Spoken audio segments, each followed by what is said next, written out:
Sasa mwana majiko wetu oil chafu anaendelea kutengenezwa. Tupo leo site tunapiga rangi kama unavyoona, engineer wetu pale yupo busy kabisa anapiga rangi. Safi kabisa. Haya majiko yanaenda Mwanza. Mteja wetu ameagiza kutoka Mwanza, kwa hiyo majiko yake sio muda tutafanyia finishing, baada hapo tutapeleka stand, yataenda kupakiwa. Kama leo unaona anapiga rangi hapa, kwa hiyo na hisi ni kesho tutakomeka kwa sababu maengineer wapo industry hapo anapiga rangi sasa, unaona.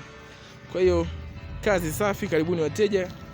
Jiko hili hapa la plate mbili mnavyoona mbele yenu lishapigwa rangi. Jiko lina moto mkali, oil kidogo, kwa hiyo majiko yanamsaidia sana, yani ni rafiki kwa mtumiaji kwa sababu jiko lina moto mkali, oil kidogo, na kama gesi. Tuna zaidi majiko yetu yanabadilisha oil chafu kuwa gesi. Unaona? Ile biashara plate moja ndio kupaka rangi kama hapo unavyoona. Faida majiko yetu tunasema yanabadilisha oil chafu kuwa gesi. Usinunue majiko mengine yanayotumia tu oil chafu. Hayana uwezo kubadilisha oil chafu kuwa gesi. Lakini majiko yetu sifa ya pekee yanabadilisha oil chafu kuwa gesi kama mnavyoona.